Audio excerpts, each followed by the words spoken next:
All good. Thank you. Hello, future bestsellers. We were just talking about how I look a teensy bit like a ghost today, and I'm not quite sure why, but we're not going to worry about it. I'm just here to haunt your writing projects until you complete them. Welcome everybody. We are super, super glad to see you here today. I am Lisa Daly, and with me, as always, are my fabulous and talented co-hosts. I'm going to start and introduce you first, Robert. Tell us a little about you and your fine, fine YouTube channel. Okay, well, my fun YouTube channel is The Story Detective, where I put various forms of storytelling under a Sherlockian microscope and break down the craft for the viewer. New videos are in the works. I am plotting them, but probably not today. I'm going to be working on Woo, working on the craft book today. Woo, I'm so glad about that. Thank you so much, as always, for being here. Michelle Schusterman is here. Tell us a little about you and your awesome channel. Hello, I'm Michelle Schusterman. I write young adult and middle grade novels, and my channel is Writing Workshops, Traditional Publishing Chat, and Writing Vlogs. Thank you so much for being here. You're so welcome. I'm Lisa Daly. I am a hybrid author, right? Traditionally published and indie published author of romantic comedies and nonfiction advice. And on my channel, we talk about how to write a book you're super proud of and get it published. So I'm super excited to be with you guys today because we have been off for a couple of weeks because my mom, aka Granny Janny, thank you for asking, Avi the author, she has been in the hospital and had an accident. Then went into the hospital. Chronological people.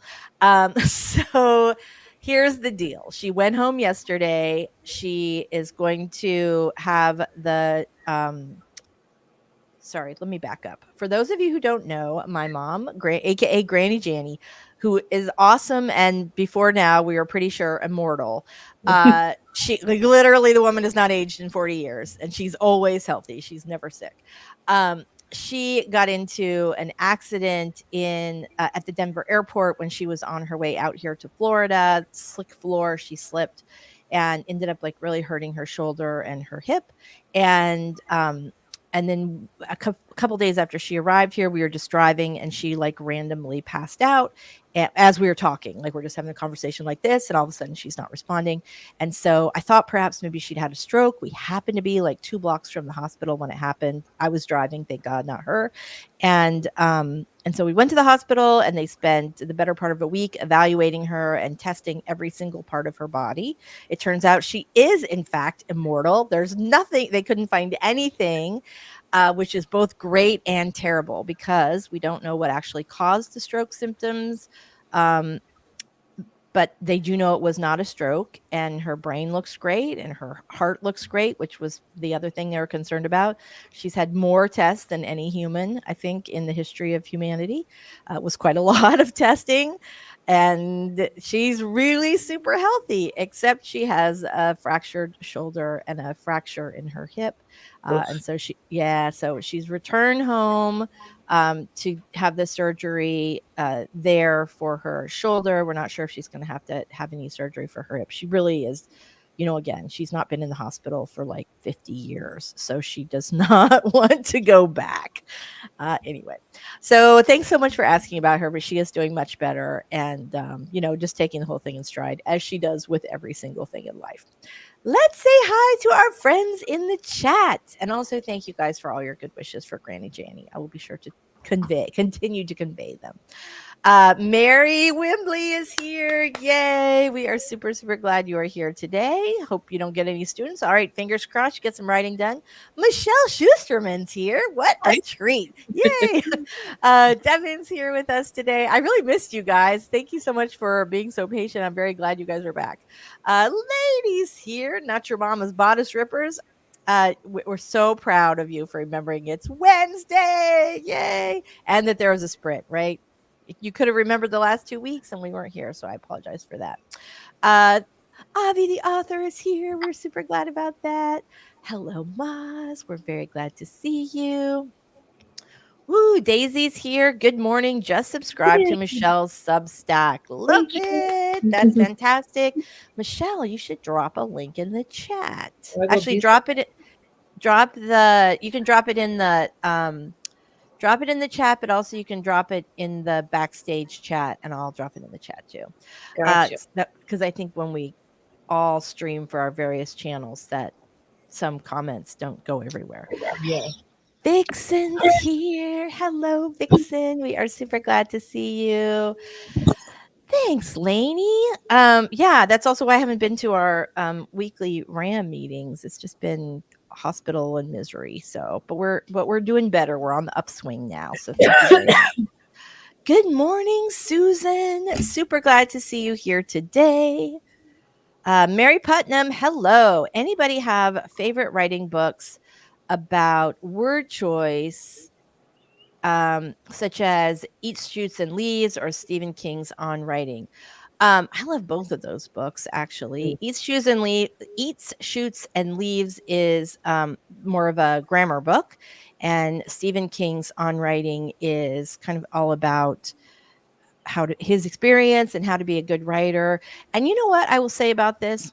I loved On Writing. I thought it was excellent. And one of the parts of the book that really resonated for me with On Writing in particular was how he talked about sort of coming to terms with writing horror, that it was sort of looked down upon, that it is sort of looked down upon. It's one of those genres that people sort of thumb their noses at, and how he had to come to, accept the fact that he loved horror, that's what he wanted, that those were the types of books he loved, and that's what he wanted to write, and that he didn't need to write the next great American novel or some, literary darling, that he could write the kind of books that he loved.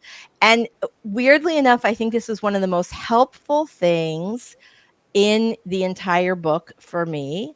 That and his whole thing about how the relationship between a writer and a reader is basically a form of telepathy. I thought that was a really interesting take. But that, sort of coming to accept that he loved horror and that was what he wanted to write, and he didn't care if other people said, his books were schlock or whatever. This was so helpful to me because at the time I really struggled with being labeled a romance writer, which is crazy because I love romance, but it was the same sort of thing. Like romance books are sort of looked down upon. There's, sort of anyway.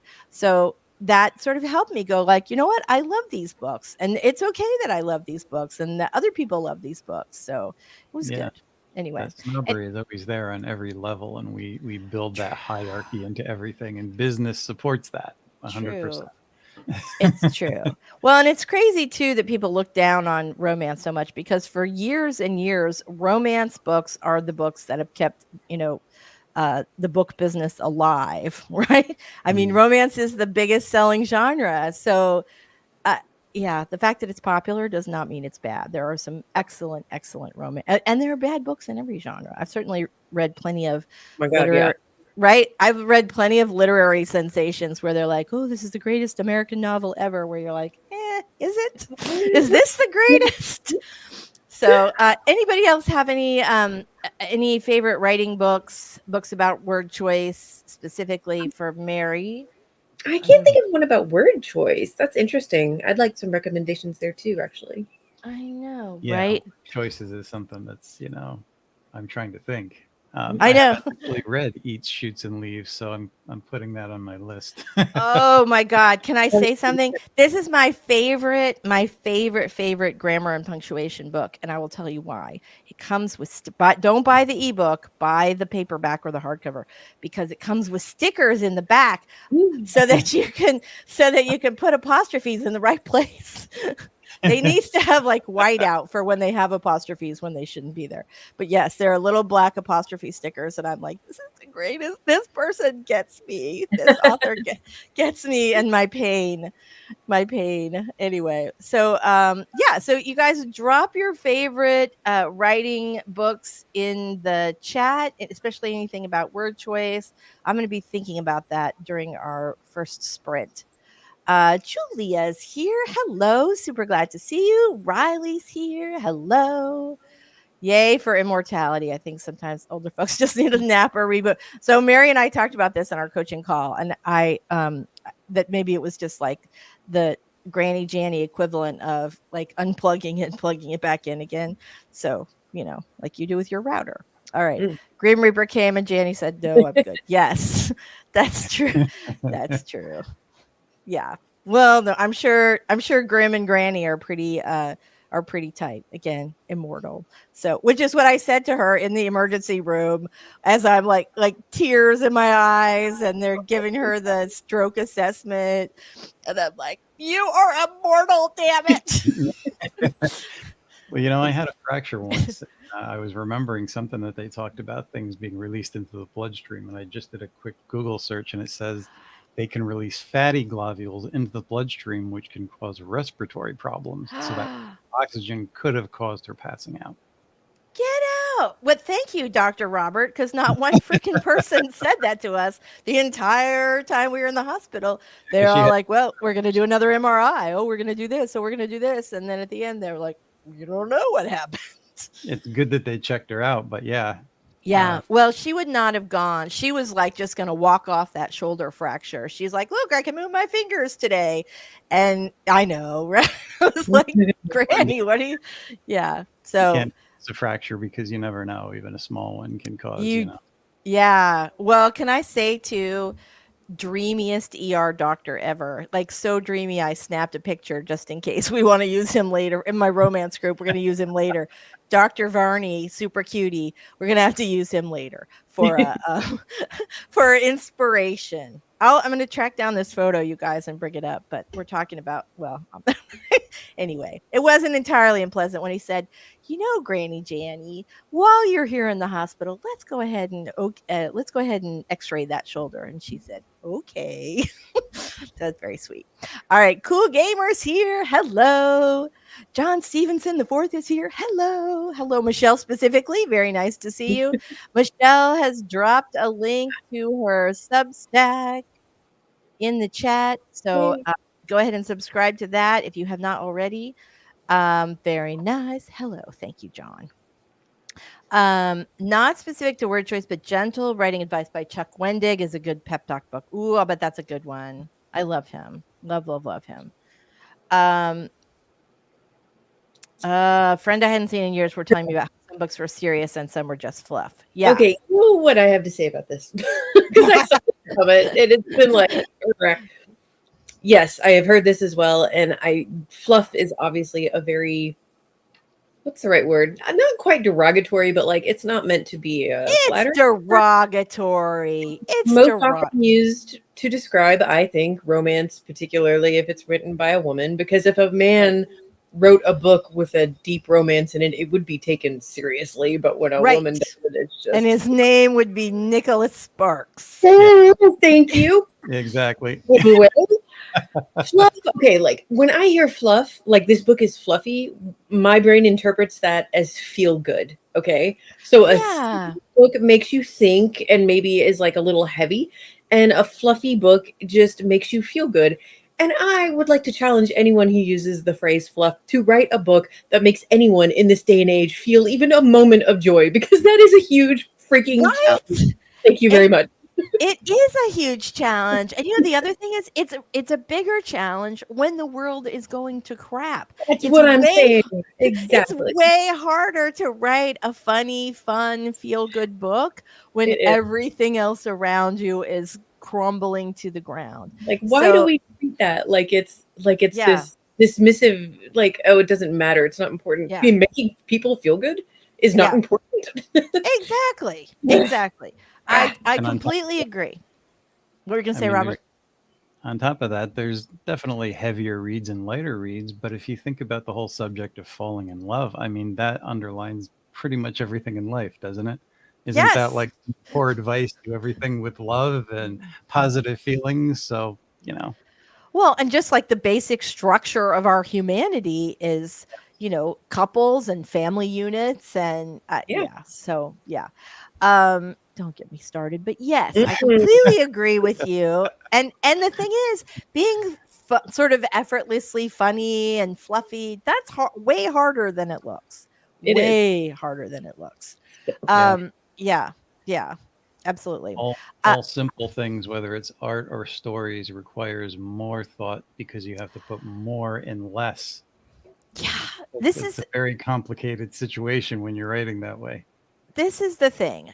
So I don't know how familiar all of you are with wedding gown designers, but Vera Wang designs these elegant, simple wedding gowns as opposed to the sort of big frothy concoctions with lace and sequins and pearls and all that other stuff. It's harder to do the Vera Wang gown because every seam has to be perfect, the silhouette has to be perfect because you can't hide anything. There's no embellishment really, or very little embellishment.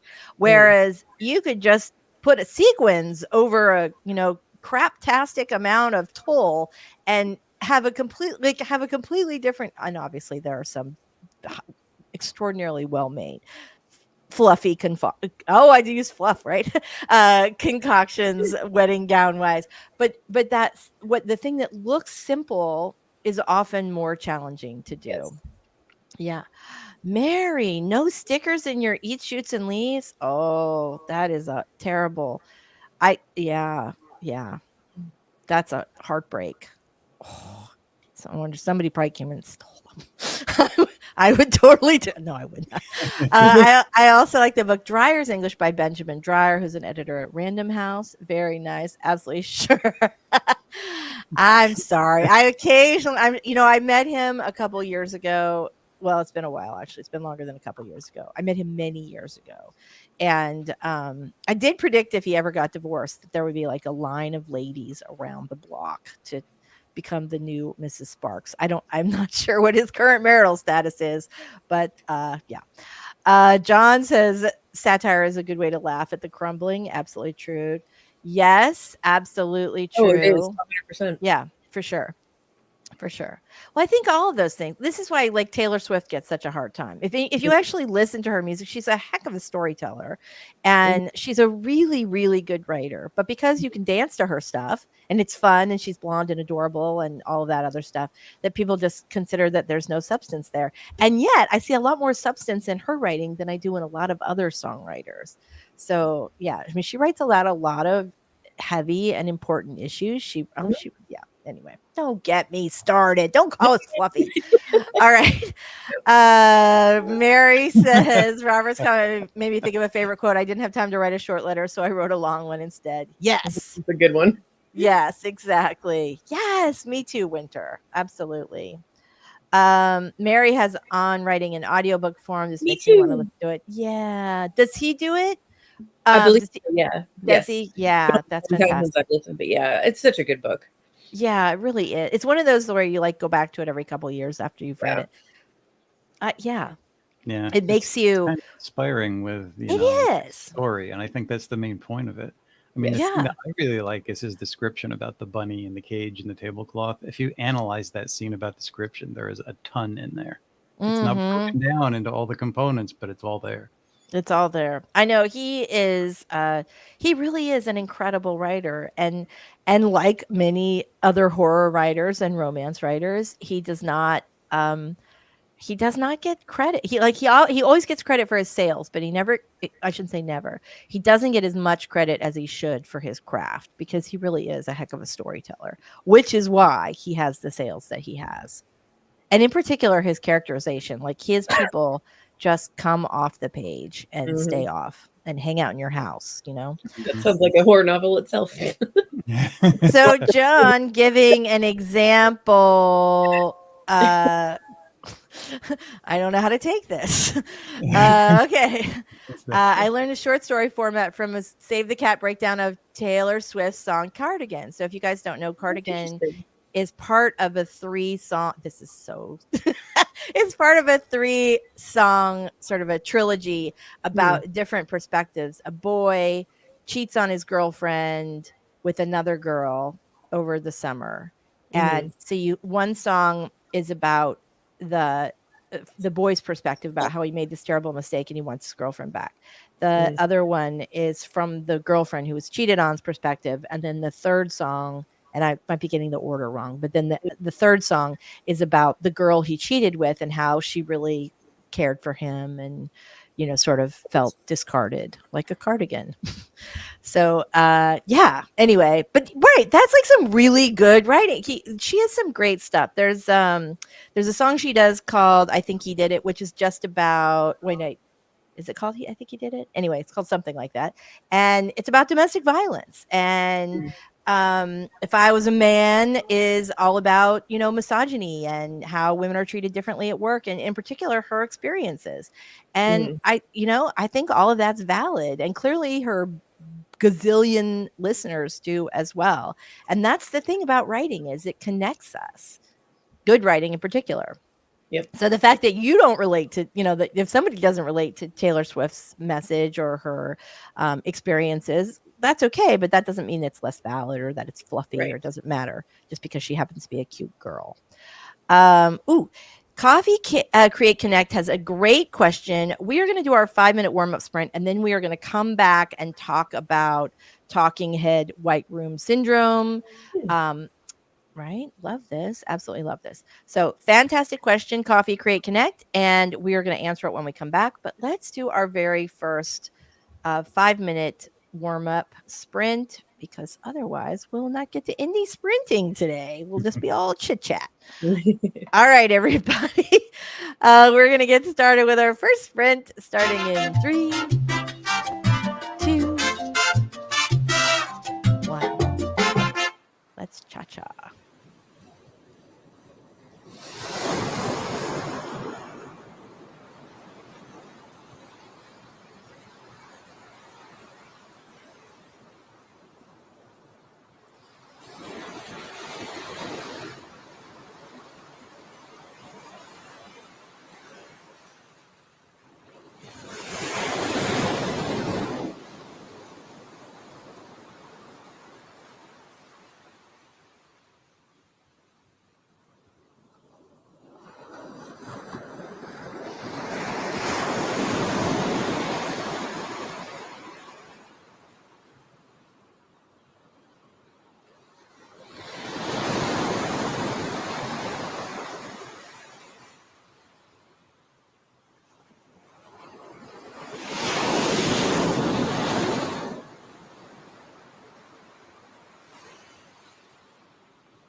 I I couldn't get to the screen fast enough.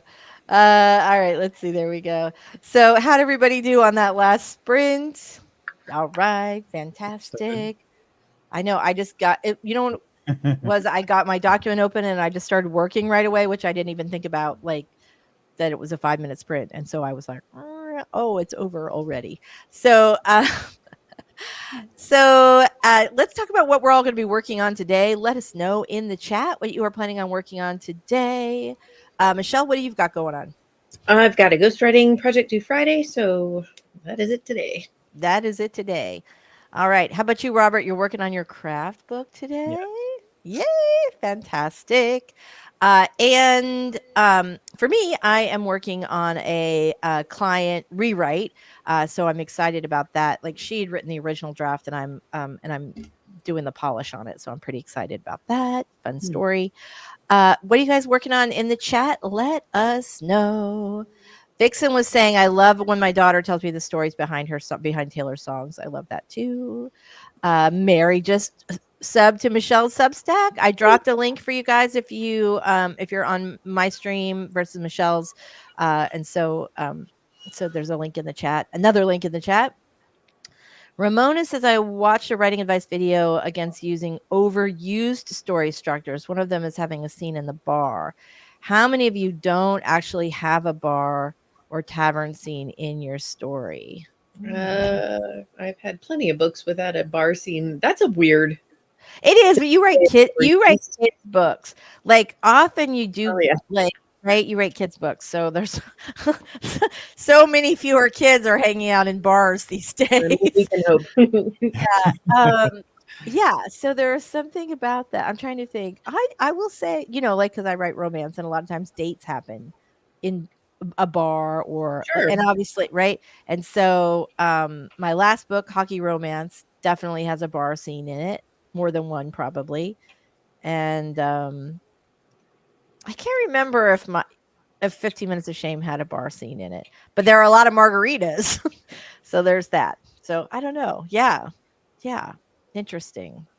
I mean, I have lots of other scenes, but sometimes, especially with romance, like a bar or restaurant or tavern, like that's a place for a date sometimes. Not an exciting place, but it is a place. Okay, cool. Riley got some coffee, opened the document.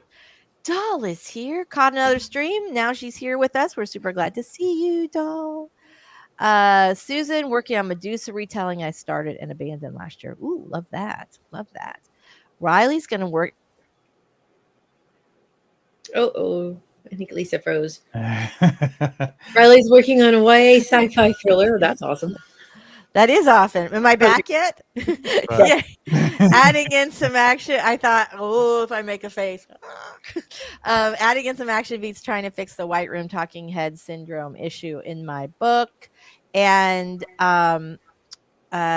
yeah, love that. We're going to talk about your question right after this, as soon as we go through that. Doll wants to know, is Substack really the place for writers? I want to talk about that. There are so many, right? There's so many great things about Substack, and also some things that you may want to consider. Susan says, my current scene is in a bar. Love that. Julie, I'm working on 2 pieces of flash fiction. Love it. Spence is here. Hello, Spence. Super glad to see you. Coffee Create Connect Scott. We're going to call you 3C. 3C's got a brief bar scene in my book. I need to establish that the guy, the main character, has started dating is the slimy kind who cheats and lies. Well, a bar is a good place to do that. Vixen says, my last 3 short romances did not have a bar scene, but I do have a few where it fits with the story. Very nice. Spence is going to be working on toddler care, big kid care, self-care, like taking a shower and giving bath because dirt and grass and chalk were thoroughly enjoyed today. Yay. Hi, Shannon. Thanks so much for commenting today. We're very glad you're here. Been here for a long time. First time commenting. A good book for word choice and other craft ideas is Steering the Craft by Ursula K. Le Guin? I need to read that because you can't go wrong with Ursula, in my opinion. Yeah. So I haven't read it, but I could still recommend it. I have heard fantastic fantastic things about that book. And I do not own it, which is kind of a miracle because I think every writing book that comes out, I'm like, ooh, I need that. All right, I'm writing this down. I'm going to order it on the next break. So so let's talk about talking head. Hold on. I'll make it back up to the question. Ooh, there we go. All right. Any tips for avoiding talking head white room syndrome without slowing the pace by mentioning the details of the setting, little action beats to break up dialogue, narration, etc.? Wait, without mentioning the details of the setting or little action. I'm a little bit confused about your question. Without slowing the pace by mentioning. I'm confused about the. Will you ask the? Just the wording we're confused on because that is how you. Right, that is how you do it. Avoid the white room syndrome. Yeah. I guess what I would say is you want to use details of the setting and little action beats that are relevant or support the dialogue in some way. Right. So if the character does an action, like how is there a way you can have it kind of reflect their emotional state as they're saying whatever they're saying in this part of the conversation? Right. Instead of just like he scratched his nose. Right. That's a little dull. But like if he scratches his nose, it could mean he's lying. If we're writing a mystery and we know that from earlier, he scratches his nose. Yes. And maybe the other character notices it. Yeah, right. But you can have them like fiddling with the edge of the doily on your grandmother's 130-year-old dining table. Or right. I mean, depending on what you're trying to establish, where they are, what kind of mood you're trying to evoke, things like that. You just need to add in those little beats. And it is okay not to you want to fill in the important details, but it's also okay not to have every single detail filled in because your reader is going to create that picture. If you give them enough detail, your reader will create that picture in their mind. However, if you give them too much detail, they'll be overwhelmed with it and they won't create that picture in their mind. Right. And it's not right. So a little bit of that, sort of setting the stage and the mood and the tone and all of that is fantastic. But it really is those little action beats that keeps you out of white room syndrome. Yeah. Which, for any of you who don't know white room syndrome, and tell me if I'm explaining this the way you guys would understand it, but generally speaking, white room syndrome is considered like if you're not offering details about the setting in particular. So. Yep. And talking head is with no other stuff going on. All right. I hope that answered it. If we have completely gone off the path with this one, please re-ask the question in a slightly different way so that we get if we're missing what you're asking. Very nice. I would just say give actions that show something about their mood. Don't just have them pick up a glass like we were talking about, but also establishing things. It depends on how long the scene goes on. You can't go on too long without reestablishing for the reader either. Right. Because you need little bits of something to ground the scene in. If it's just all talk, some writers can get away with that if it's really great dialogue, and that's kind of the key. But sometimes you just need to put a little bit of something in there to show where they are again. And those little details can give you so much information. So when we're talking about not just having a glass of water, but let's say we have a glass in the scene, right? That tells you what kind of glass it is. Tells you, is it Waterford crystal? Is it a mason jar? Is it like a plastic cup with all the writing that has washed off of it because, they've used like a 7-Eleven Big Gulp cup or a Moe's cup, that's the cups that they're using. There are so many. What are they drinking? Is it water? Is it like a 85-year-old malt scotch? Single malt scotch? Is it Kool-Aid?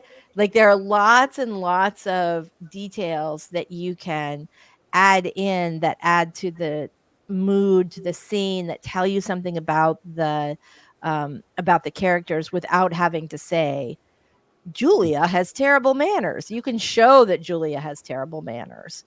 And in a casual, like right there in your description, with just a tiny little detail as they're having a conversation. Yeah, and I think you got to think about why they're there as well. There's some kind of reason for them to be in that situation and scene, so that's going to dictate a lot too. If they are trapped in a scene like a restaurant or something where there's only a table and food, and they only have what's in front of them, you might show their emotions, like they reach for a glass too quickly, maybe knocked it over, or did something that's clumsy that's going to show their emotions, because that can also help.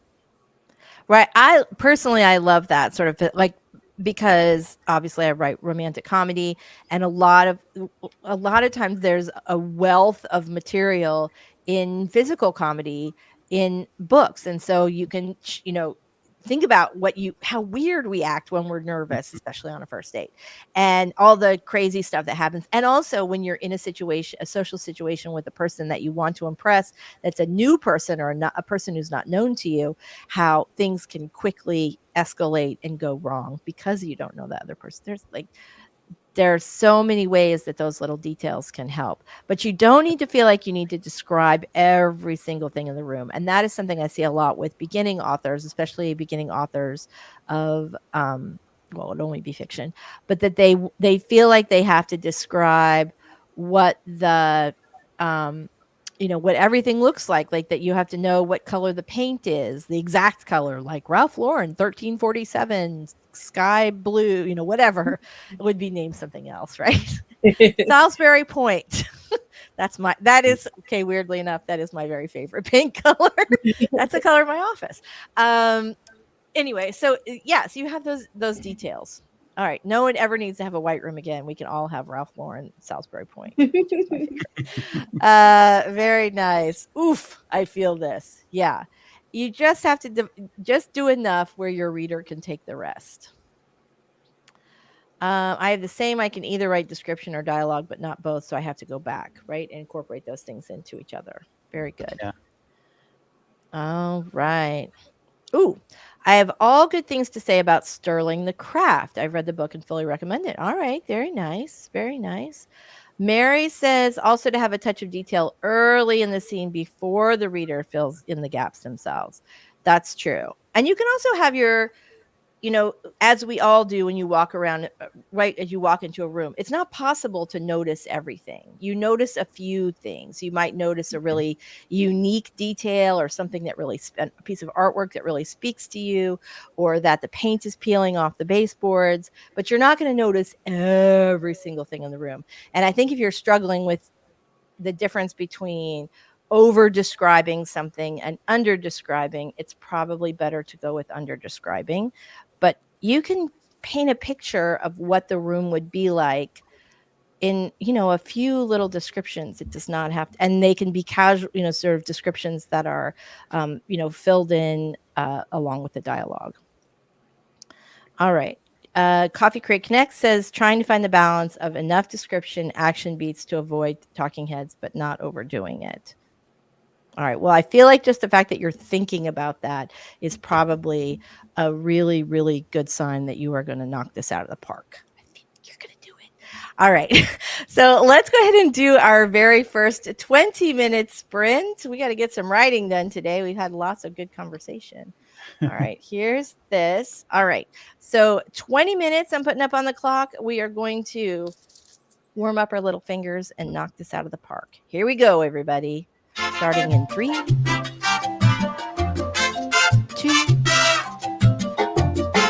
1. Let's cha-cha.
I was like so deep in the weeds just then. I did not like that 20 minutes went by so fast. How did you guys do on the last sprint? Really good. And yeah, that flew by. Wow. It did, right? It really did. I have no idea what my word count was, but I'm editing, so it's kind of hard to tell anyway. You know what I mean? Like I'm doing a rewrite, so I don't know how many words I wrote. All right, fantastic. How did you guys all do in the chat? Let us know if you want to share your word count. That would be great. And if not, then don't worry about it. All right, good question. How intertwined are departments in big publishing houses? As a person of color, I'm not cool with Penguin spending millions on Prince Harry, who heavily exploits race. Spare is a memoir, but I write fiction. So in a big publishing house like Penguin, which is one of my houses, the way that it's structured is that it's sort of siloed by imprint. So under Penguin, you have Plume and Razorbill and Penguin Classics and a million other imprints that I'm not thinking of right now. So you have all these different imprints that are like small publishing houses under the big umbrella of Penguin. So within the houses, or within the house, the imprints are pretty siloed for sure. I mean, some of the things like contracts are shared by all the imprints and things like that. But most of the imprints have their own like marketing teams, and those editors, make decisions. Obviously, they're all under the same corporate board and things like that, but they are fairly siloed in imprints. So there might be an imprint that is more focused on publishing authors of color, and my guess is let's see who published Spare by Prince Harry. Let's see. Let's see. Sorry about that. Okay, so it's just published by Penguin Random House, so it's like the main imprint. So there are imprints that you could go. I mean, obviously, all the money they make off your book goes into the same pot, so that might also be a consideration for you. But in general, what they're doing at Penguin Random House is different than what they're doing at like Plume or somewhere else. Does that make sense? Mm-hmm. And a lot of times the imprints are very specific on a specific type of book, like sort of the house imprint covers a lot of different types of books, but like Plume, for example, I think only does fiction, and at the time I was published, it was primarily women's fiction. And then you have other imprints that, just do nonfiction, or they just do, some other things. So it's possible that there is an imprint within Penguin that would be a good fit for you, even if you didn't want to be associated with the primary one. I hope that is helpful. Anybody else have anything to add? No, I think you covered it really thoroughly. Perfect. Yeah, I was just reading through some of the other comments, but yeah, I mean, they would have different editors for different types of books within each category. So it's all separate and unified at the same time. Yes. Yeah, I think that's a good way to explain it. Separate and unified at the same time. But certainly there are and there are other things too. Like they won't two imprints in a single, like 2 imprints of Penguin will not compete against each other for a book. So you won't have 2 imprints like bidding against each other in an auction. They'd have a meeting, and basically the editor who had more seniority, I think, would say, we're taking it, or you guys can have it. But for the most part, yeah, they're fairly siloed. Okay, nice job for Susan. Yay. Winter, that was an absolutely fantastic question. Shannon, we're going to get to your question next. Let me just make sure I didn't miss anything else. Dahl says it can get very specific with traditional publishing, which will have an impact on the type of diversity that can get traditionally published. Avi would like to know, Michelle, have you had the opportunity to explore Olympia, Washington yet? We spent about a week there. Olympia is really nice. Yeah, I enjoyed it. I had not spent time there before. They have a very nice little waterfront. It kind of reminded us of like this is what I imagine Seattle was probably like a couple of decades ago when it was, Oh, you know? uh-huh. Yeah. Like Yeah. the downtown and the waterfront area. It's really Yeah. Yeah, I can totally get that. I can totally get that. Shannon, question for everyone. When you have multiple project ideas, how do you go about choosing which should be your primary focus? I have a short answer on this one, but I'm going to let you guys go first. Robert, how do you decide which project should be your primary Um, focus? it's hard. Sometimes one will be more desirable than the other. But when I'm trying to be diligent, I'll say which is more important and work on that for the first part of the day. Then I'll leave like a couple of hours in the second part of the day to work on something else. Okay, interesting. How about you, Michelle? Yeah, I struggle with that a lot because I use my own ideas to distract myself from the things that I should be working on.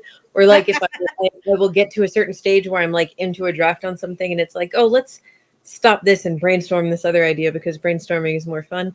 So Right. I guess generally speaking, I try to choose the one that has the most momentum and that I think will forward my career the most if I spend my time on it now. Hmm. But that's hard. Yes, it is hard. So, a couple of things. One, do I have a deadline that someone has paid me for that I need to finish this Yeah. work And that gets, so that I can get the second check? yep, That's the project that gets the attention. yep. In general, though, when we're talking about like my own projects, or if I'm not on, like if I'm just on my own deadline or on a like an Amazon deadline, then I write the project. Well, again, if I have a pre-order coming up and that is a thing that has to be done, then obviously I'm going to work on that project. So a hard deadline is going to be the project that I finish first. However, if I have multiple projects and I'm like that I'm starting, and trying to decide what I'm going to do next, I always go with the one I'm most excited about, because whenever you have that excitement about a project, even if you've got several other project ideas, there's always one for me that sort of bubbles up like, oh, I can't wait to write that. Or if I start a project, but I find myself constantly thinking about another project that I didn't do, I will go ahead and switch to that. I will not switch every day, but I generally try to go with the project that I feel the most excitement for. And the reason for that is that writing can be challenged. And so if you have that extra momentum booster of enthusiasm or excitement, then you definitely want to harness that if you can. Yeah. Anybody else? Anybody else? Well, sometimes it's better to go where the energy is taking you if it's just your own projects, because when you're in that moment, you're not going to get that same kind of energy back. You can write it down and kind of remember parts, but it's not all Mhm. fully. So Mhm. sometimes you have to let your heart dictate over where your mind wants to go. But if you have Mhm. deadlines and important things, you have to prioritize as well too. So That's true. So we basically do the same thing you do. We juggle, we try to hit our deadlines, and we try to stick with the projects that are exciting to us and setting us on fire. Because that is sort of the joy, right? There are lots of things about writing that are challenging. There are lots of things that are challenging, but I don't know. I never want to deprive myself of that like pure joy of storytelling. And Yeah. so whether that's a fiction project or a nonfiction project. And so whenever I feel kind of on fire about a project, I always want to try to work on that as much as possible, just because that feeling is magic. And that's the whole reason that I got into all of this in the first place. So I don't want to feel like I'm making widgets or, yeah. Um, Want to go back with some of the comments that we missed. I love this. Coffee Create Connect says trying to find the balance off enough description, action beat to avoid talking heads and not overdoing it. Mary said, I think Michelle's point about relevant emotion is important. Yes. Robert Remood. Yes. Folks forget emotion and smells. Oh my gosh, you guys, smells are such a powerful like trigger for emotions for us. And you can definitely use that in your writing. sounds too. There's an outside Oh world in yeah. everything that you're doing, and sometimes it intrudes, or sometimes just having little sounds pop up can remind you that things are happening and where you're established. There's a Right. lot of different ways to do it outside of just describing a bunch of things. And Right. everything you describe comes from your character's point of view. Who are they walking into a strange room or a meeting with somebody that they don't know? They're going to Right. see things, and it's colorized through their own lens. So that's how you make description interesting, because it Mm-hmm. characterizes at the same time. Yes, exactly. Sometimes I skim read if there's things I feel like are not important, like the color of the house, unless for some reason that matters. Sometimes this is so true in like mystery and thriller writing. You have to drop in those little what seem like unimportant details earlier on in the book, so that later when everything's sort of coming together, that all those things start to make sense. But I love this comment. My mind's like a movie theater when I read, and I can usually fill in the details of how I want things to look, but writing for my reader, not me. So, yeah, right? But most readers are like that. If you give them enough detail, and not just readers, humans are like that, right? This is why we have myths. We take a few bits of information and we create a whole picture out of that. And that is just true about who we are as people. Like that, our brains just work that way. We already fill in the details naturally, which is why you only need to add in the details that are really important.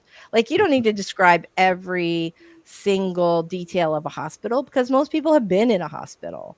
You might describe something that's unusual or something sort of triggering, like the smell, the antiseptic smell when you first walk in, or the how people's shoes always squeak on the floors because the floors are always tile or some sort of slick surface that can be easily cleaned. And so you could mention those little details to sort of make it more vivid, but you don't need to describe the fact that people are walking around in white coats with stethoscopes on, and unless it's relevant. Unless there's like something surprising, like Dr. McCuty, who examined my mom, was a pretty new resident, right? So he had all these stroke questions to ask her. The neurologist evaluated her, but then he had some additional questions to ask her. And he was nervous. He didn't want to miss anything, so he was reading them off his phone. Like that's it. But he was embarrassed about it. We said, that's okay. We'd rather have you ask all the important questions than forget one. So feel free to use your phone. But that would be a detail that is sort of unusual. It's different than like a doctor who's been in the ER for 30 years who just rattles off those questions while they're checking something else and doing a million things. Like that's a different experience for the reader. It's your job to kind of evoke an emotion with what you're doing. If somebody walks into a hospital that's nervous and somebody is screaming, what emotion is that going to evoke? Right. The time I went to a hospital, there was a big empty waiting room with a child screaming as loud as it possibly could. It just kept shrieking, shrieking. I mean, imagine, if you're nervous and you're going to see a doctor and you're walking to that. How's that going to make your character feel? It's so funny, Robert, because when you're describing that, I was actually thinking of almost the opposite. I think you're sitting in the waiting room by yourself and the screaming is behind the door. Yeah. Yeah. Yeah. So right. Yeah. And you're like, oh my God, what are they doing back there? Which I've had that experience, right? Going back there and you're like, what are they doing to that person or child or whatever? Yes, exactly. All right. We got this one. Dun, dun, dun. Doll's also revising no word count today. We've already got this one. Lainey's got a point. Lainey's struggling with multiple projects right now. One is really calling to me, but I need to publish the other first, right? That's that deadline versus love thing that we all have. Lainey will do it though. She is a writing queen and she will get both of those books out ASAP. And I'll be right there to read them. Got my pre-order all set. Mary did some more journaling. Fantastic. Doll is doing some calendar blocking and task prioritizing today. Very nice. Sound is the first thing I describe. It's my default sense to use in descriptions. Love that. Love that. Susan says this is part of that telepathy thing. Just as we were talking about before, just so you know, this is a callback to Stephen King's On Writing. The author gives some pieces of the story. The reader takes those and builds the rest. Absolutely. Yes. Dr. McCuty. Oh, believe me, I know. I was like, like Granny is being examined by Dr. McCuty, and I'm like casually scrolling through my phone like I'm looking for information, but doing what? Snapping a photo. He was adorable. Well, I was like, because my mother scrapbooks, and I'm like, we got to take a picture for Doctor. And he totally would have done it. But I just felt like it was so fun, the anyway, also big muscle. All right. Aw, thanks so much. All right, guys, let's go ahead and do our next writing sprint. We've got this rolling. All right, here we go. I'm going to put 20 minutes up on the clock. Dun, dun, dun. I'm going to take I need to go grab a refill on my drink. So I'm going to run out for a second while we're doing this, but I'll be right back. Here we go, everybody. Starting in 3, 2, 1. Let's make those words happen.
god, I lost the screen. I was like so in the weeds with it. Yeah, so how did I have no idea. Again, that went so fast today. Oh my gosh. So fast. All right. We have oh my god. So I don't know if you guys saw at the beginning of that last sprint, I had a little baby visitor, and because we have a little baby visitor in the house, and he's super cute. He was very fascinated with the headphones, wanted to take them off, so that was kind of fun. RC is here. Hello, RC. We are super glad to see you today. He asked what the baby's working on today. Sorry, the only thing I could type on one hand, spit happened. That's the baby's memoir. Winner the Winners here. I love that name. I think that's such a great handle. Love that. Oh, see, there you go. There you go. There you go. Bye, Mary. Thanks so much for being here today. Top of the shit pile. My life is a baby. Love it. So with that, it is we have no more questions in the queue, and it is 12:39. And I'm sorry, guys, just with all the craziness with my mom the last couple of weeks, I did not have time to compile the regular group of questions. So I think we should take this last 21 minutes and do one more sprint. Yes. Who's ready? I agree. All right, fantastic. Awesome. Hold on one second? Let me just get this back. There we go. My brain was like not ready for a reset so fast. Hold on. Sorry about that, guys. There we go. Here's our screen. All right. One last sprint. Make this one count. Let us know how you did at the very end, because we're going to be wrapping it up quick. All right, everybody. Here we go. We're going to get started in 3, 2, 1. Let's cha-cha.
All right, we are back, everybody. So how did you guys do on that last sprint? Very good. Yeah. Yeah. Ghost. I'm not sure why. It's not even that bright in my office. I have no lights on. I have no idea. I think I messed up my camera somehow. Anyway, so ooh, I'm very proud of you for right. I know I'm a dork. Okay.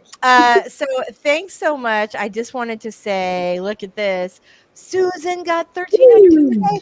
Yay! That's super awesome. Lainey got met my annotation goal. Woohoo! Thanks everybody. All right, put your wins up there, you guys. I am super super proud of you. This is for everybody today. Yay! Yay! All right, that was awesome. Thank you guys so much for being here today. Before we go, let's go ahead and do our outros. Michelle, I'm going to start with you. Tell us a little about you and your awesome channel before we head out today. I'm Michelle Schusterman. I write middle grade and young adult novels, and my channel is Writing Workshops, Traditional Publishing Chat, and Writing Blogs. Thank you so much. Great as always. If you guys have questions, feel free to drop them in the chat whenever we meet, or you can always send them over to me on social media. I'm Author by the Sea, or you can leave a comment on a YouTube video and we'll pick them up there. So, all right, Maz is good. Did all 3 pages of editing, which is good. Fantastic. Devin had a great time. Thanks so much, Devin. And yay, you guys are fantastic. We are so happy. Robert, I guess I should let you do your outro instead of just rambling on as I'm prone to do. Tell us a little about you, Robert, before we head out today. My channel is The Story Detective, where I take various forms of storytelling and put it under a Sherlockian microscope and break down the craft for the viewer in hopes of making your craft journey easier. Very nice. Very nice. Thank you as always. I'm Lisa Daly. I write romantic comedy and nonfiction writing and dating advice. And on my channel, we talk about how to write a book you're super proud of and get it published. We will be here next Wednesday, as always. Hopefully no more disasters. And I hope you guys all have an awesome, awesome writing week. We'll see you next time. Bye. Bye. Keyboards clacking.